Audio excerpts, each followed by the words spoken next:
ఎవరైనా సరే ఒక గ్లాసులో నీళ్లు తీసుకొని ఆ నీళ్ళల్లో కొద్దిగా ఉప్పు జీలకర్ర కలపండి.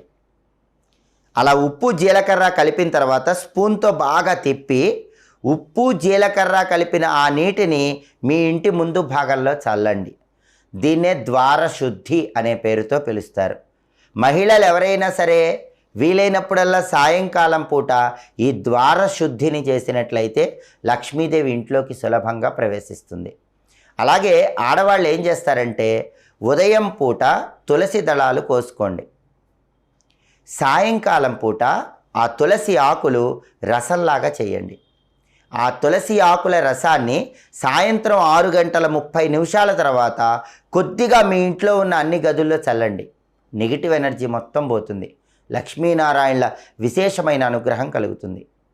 అలాగే ఆడవాళ్ళు కనీసం వారానికి ఒక్కసారైనా